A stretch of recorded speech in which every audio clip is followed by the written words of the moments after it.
आज का हमारा ये क्वेश्चन बीएससी का सेकंड सेमेस्टर का सेकंड सेमेस्टर के अंदर अपना जो क्वेश्चन है यूनिट लास्ट इंटीग्रेशन की, ठीक है, फिफ्थ यूनिट का क्वेश्चन है, लेके आए हैं। अच्छा क्वेश्चन है और ये भी बड़े क्वेश्चनों के अंदर आने के चांस हैं। और देखो करना क्या है क्वेश्चन के अंदर, आपको एक नई चीज बता देता हूँ। तुमने इसके अंदर द्विसमाकल चैप्टर आता है, एक तो इंटीग्रेशन में, एक त्रिसमाकल चैप्टर आता है, मतलब 2 बार समाकलन और एक 3 बार समाकलन, मतलब 3 time integration and 2 time integration अपने बोलते हैं इसको। 2 टाइम इंटीग्रेशन मोस्टली क्षेत्रफल निकालने के लिए किया जाता है, ठीक है, और 3 टाइम इंटीग्रेशन हमेशा किसके लिए, आयतन निकालने के लिए किया जाता है किसी भी चीज का। और वैसे नॉर्मली अपने जानते हैं क्षेत्रफल कोई भी हो सकता है, पर 2 टाइम पृष्ठीय क्षेत्रफलों के लिए ज्यादातर यूज हो जाता है, ठीक है, और 3 टाइम किसी भी शेप के लिए आयतन उसका निकालना हो तब यूज किया जाता है। तो अपने इस क्वेश्चन के अकॉर्डिंग अपने थोड़ी सी बात करते हैं कि इसको किस तरीके से करें।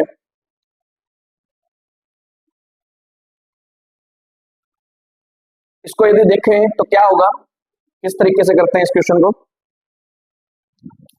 क्वेश्चन के अंदर अपने को दे रखा है गोला जिसकी इक्वेशन ये है, ठीक है, एक स्फीयर है जिसकी equation x square plus Y square plus Z square is equal to A square, जहां ए उस गोले की त्रिज्या होती है, ठीक है, जैसे वृत्त की होती थी equation x square is equal to y square is equal to r square, यहाँ गोले की 3D के अंदर अपनी इक्वेशन क्या होती है, X square plus Y square is equal to और Z square plus X square plus Y square plus Z square is equal to A square R square, कुछ भी हो सकता है।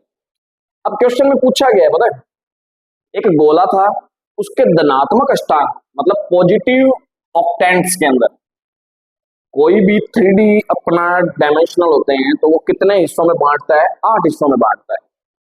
कोई भी 3D अपनी चीज है तो 3 अक्ष जो होते हैं वो अपने अक्षों को कितने हिस्सों में, कितने ऑक्टेंट्स में, कितने अष्टांश में बांट देता है, 8 में, 4 ऊपर वाले और 4 ही नीचे वाले, ठीक है, ये ध्यान रखना।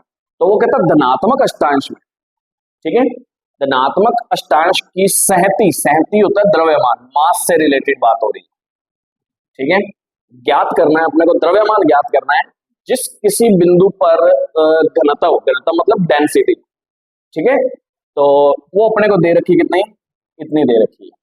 तो अपने घनत्व बराबर फॉर्मूला जानते हैं, घनत्व को रो से भी लिख लेते हैं कई बार, और क्या होता है, घनत्व बराबर द्रव्यमान बटे आयतन।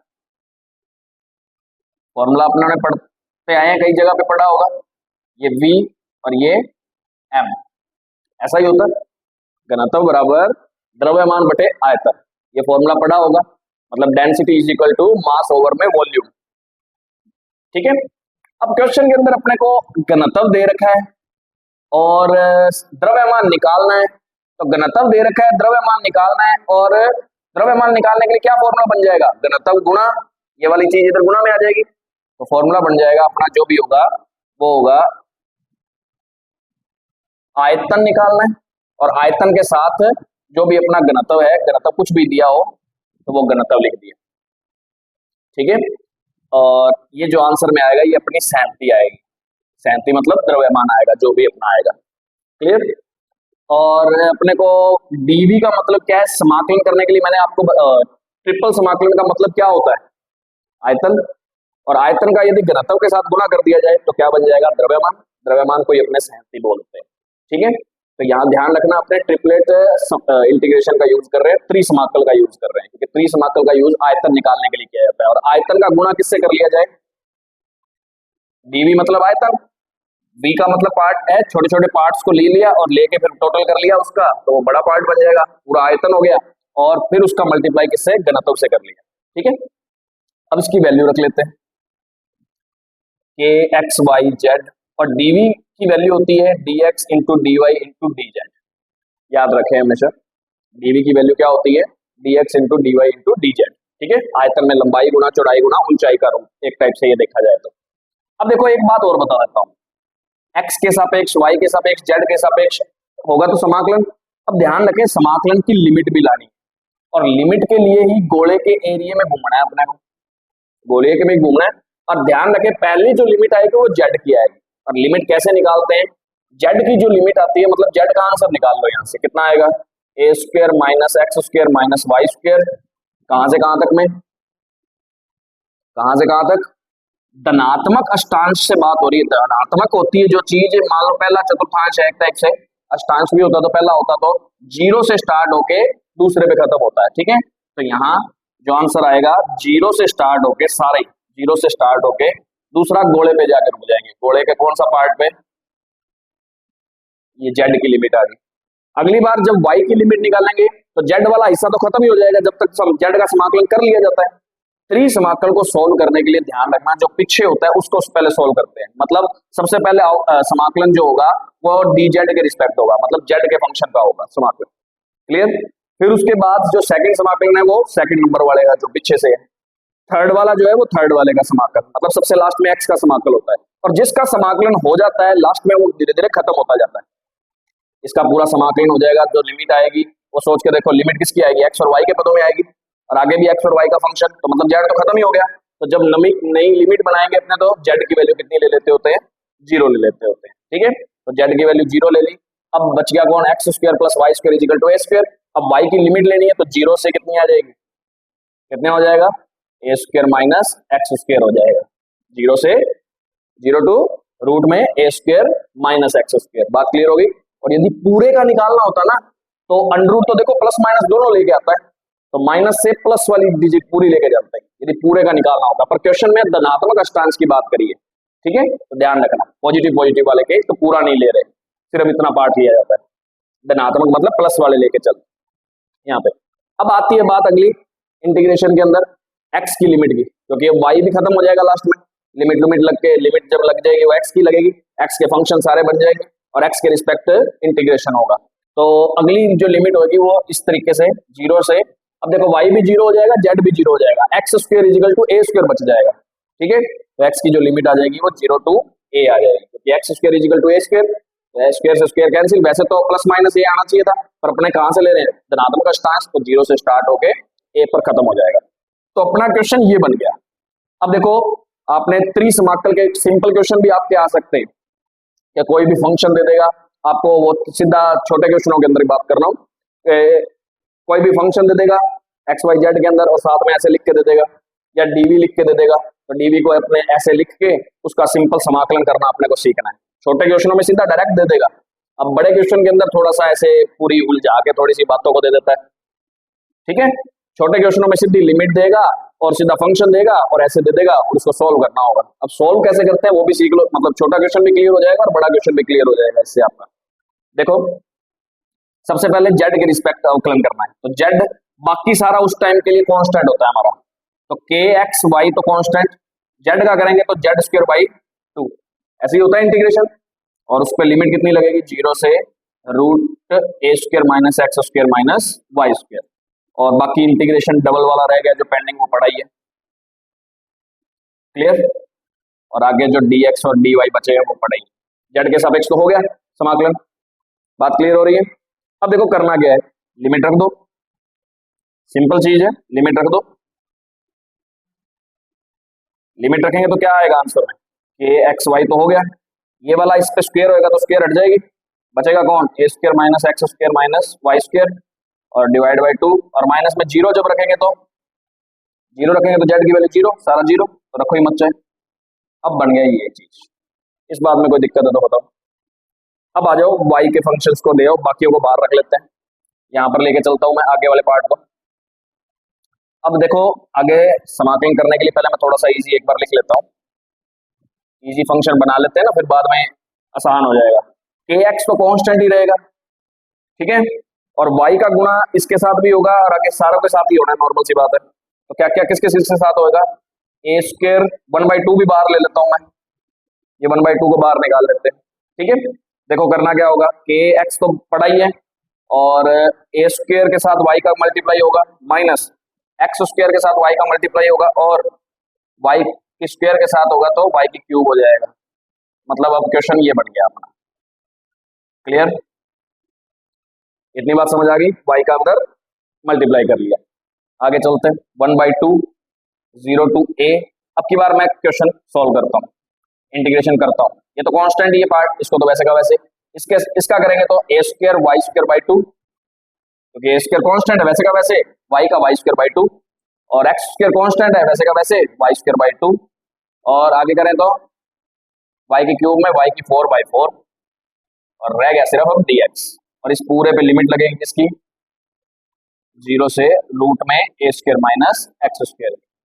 बात क्लियर हो रही है? इस तरीके से त्रिसमाकल किया जाता होता है, और अपने छोटे क्वेश्चनों में ऐसे क्वेश्चन देखने को सीधा सीधा मिलते हैं, ध्यान रखना। त्रिसमाकल करो, द्विसमाकल करो, दो होते तो दो का कर लेते हैं, जैसे दो समाकल को कर रहे हैं ना सॉल्व, तो द्विसमाकल का भी आ सकता है क्वेश्चन, तो इस तरीके से अपने इसको सॉल्व कर सकते हैं। आगे देखो, ये तो वैसे का वैसे, इसको थोड़ा सा सॉल्व कर लो भी एक बार। रखो भी लिमिट, वाई स्क्वायर में जब ये लिमिट रखेंगे तो कितना बन जाएगा, कितना बन जाएगा, वाई स्क्वायर में लिमिट रखते हैं तो देखो नीचे से तो पहले ना चलो रख ही लो, बाद में लेते हैं। ए स्क्वायर वाई स्क्वायर की जगह पर रखेंगे तो A square minus X square हो जाएगा, रूट से स्क्वायर कैंसिल, ठीक है, डिवाइड में 2 है ही, एक्स स्क्वायर वाई स्क्वायर की फिर वापस जगह रखते हैं तो A square minus X square फिर बन गया, डिवाइड में 2 चल ही रहा है। 4 पावर रखेंगे तो A square minus X square की होल स्क्वायर हो जाएगी, डिवाइड में 4 हो जाएगा। इस बात में किसी को कोई दिक्कत है तो बताओ, क्लियर हो गया?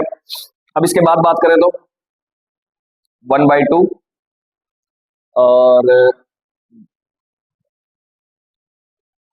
आगे अपने अब इसको करते हैं सोल्व, तो कैसे करेंगे, कैसे करेंगे सोल्व, एक्स के रिस्पेक्ट अभी पेंडिंग है, या इसको थोड़ा सा और इजी बना लो, दोनों में कॉमन क्या आ रहा है देखो, A square minus X square, A square minus X square, इसको इजी बना लो पहले एक बार, ज्यादा है तो A square by two, A square minus X square by two तो कॉमन आ रहा है, अंदर बन जाएगा A square minus X square, गौर करोगे तो इसमें A square by two common आ गया, अंदर बना A square minus X square, तो कहने का मतलब इसको होल स्क्वायर लिख दो सीधा। बात क्लियर हो रही है? और माइनस में क्या पड़ी है, ए स्क्वायर माइनस एक्स स्क्वायर की पावर होल स्क्वायर डिवाइड में 4, तो मतलब यही सेम चीज का आधा और यही सेम चीज का फोर्थ पार्ट, ठीक है, तो कितना रह जाएगा, 1/2 1/4 माइनस करते हैं तो कितना रह जाता होता है, 1/4 रह जाता है, तो A square minus X square की होल स्क्वायर बटे में 4 रह जाएगा।